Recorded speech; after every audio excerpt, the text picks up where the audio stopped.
Look, I mean, it's a whole part of Ted's life that we haven't explored, and you know, it's the same character that you know from the movies, but it's the world that we're playing in, and the part of his life by its very nature makes it a completely new environment, makes it a completely new world. So hopefully it will you know, evoke the tone and the personality of the bear that you remember from the movies, but it'll feel like something very new. Yeah, I mean, this show takes place in '93. I guess that would be about right. I mean, I was in college in '93. It was fun to be able to play in the world of the '90s. It was fun to not have to worry about cell phones or the internet and all the things that you have to kind of pay lip service to when you're writing a show that takes place in the present day or a movie, even though it's one of the worst things for the visual medium. I mean, it's always interesting to see how filmmakers get around the fact that I got to show a person texting, which is like the most boring thing in the world to look at. So you have a person sitting here like this on camera, and then you just see the text popping. We don't have to deal with any of that stuff. So it was kind of nice to just go back to that kind of writing and not have to, you know, do the thing where somehow we got to get rid of the cell phone within the first 10 minutes of the show because it's going to ruin every part of the story if he's got one. So it's as I said, I think it's going to be something that feels comfortable and feels familiar to people, but at the same time, it's going to feel very new. And at the end of the day, it's the whole goal of the show, like Family Guy, is to just you know, make you laugh. Yeah, I mean, most comedy writers are beta males, so it was pretty easy for us to put ourselves into the shoes of John Bennett. We had already established that he was kind of a loser, and that Ted was his only friend in the first movie. And so digging into that on a deeper level was pretty easy for all of us in the room. It was you know, I was probably the last person at my school to try pot. It still fucks me up. You know, I still, it's like every time I smoke pot, it's a crapshoot. I still really haven't mastered the dynamics, but yeah, beyond that, it was nice to be able to write about some of those experiences. All of the writers on the show, myself, Brad Walsh, or you know, Paul Corrigan, and our whole writing staff all had kind of different versions of awfulness that they experienced growing up and punching their way through the hellscape of adolescence. And so it was nice to get some laughs out of it.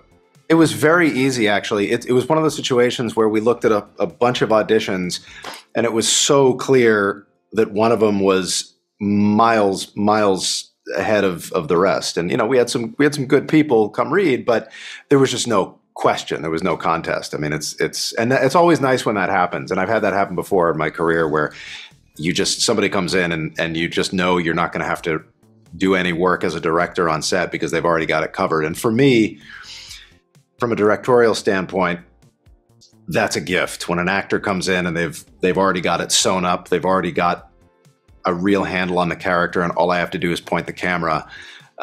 Maybe that makes me lazy, but when you can trust an actor and they've done the work and they have a command of the script on their own, it's fantastic. And that's what Max did. And we all bought him as a young Wahlberg.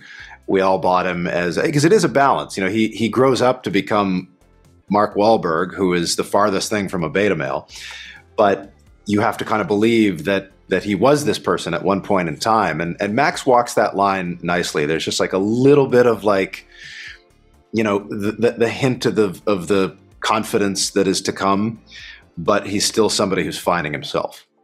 Yeah, I mean, Max was great with that stuff. He admitted, I think on day one, that improv was somewhat new to him, but you would never know it. He was so good at it, and he was so great at just kind of letting go and letting the comedy flow. And you know, his sense of humor is very similar to mine, so it wasn't really that hard to improvise with him. But we would generally do maybe 2 takes where we would, you know, do what was in the script, and then we do a take, maybe two, where we just kind of riffed and did whatever came to mind, and then what was in the final cut of the show was a little of both. Most of the time, with that kind of process, you do find that your script does tend to dominate, even in the edit room. But those moments of improv that you do get, judicially placed in the show, can be gold. So, yeah, that was a pleasant surprise that Max was so good at that, because Wahlberg was too, and it's nice to have that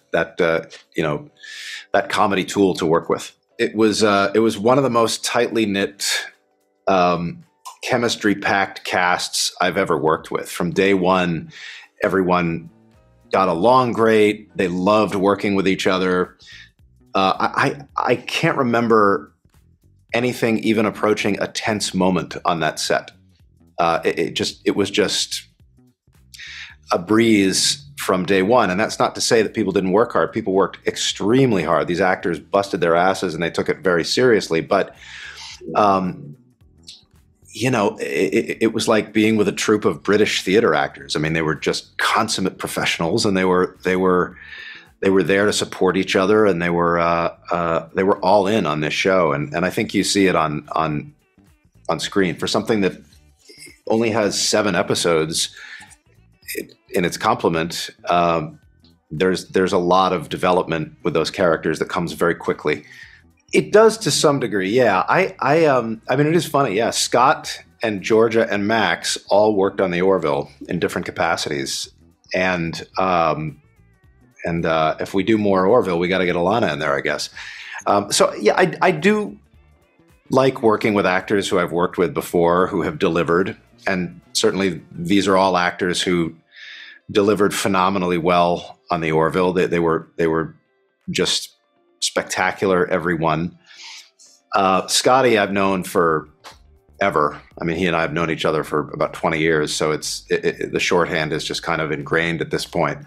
And both Max and Georgia, in their appearances on the Orville, once again came in super prepared, super ready to take command of their scenes, and made my job really easy. And it was the same thing on Ted as well. And if you have actors that make your job easy, and that, again, not to make it about a punch clock, but that get you out of there at a reasonable hour, it really makes a difference, because after a certain point, it is diminishing returns.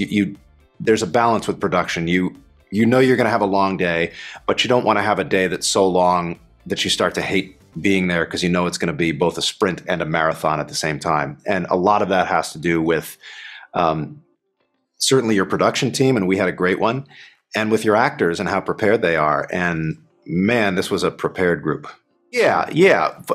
What you're talking about is View Screen, the app developed by Fuzzy Door Tech by Brandon Fayette, which really reduced our time and workload when it came to doing a show like this. I don't know that we would have been able to do it anywhere near as easily without that program. And I suspect that's a technology that you're going to see used more and more throughout Hollywood as soon as people get their hands on it. So we're very excited about that. And it was definitely a game changer for Ted.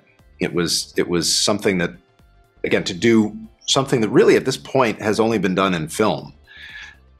There's a lot of fantastic CGI on television and on the streaming services, but I don't know that I've seen a show where with this kind of integration, where your main character is CGI day in, day out, and he's in almost every shot.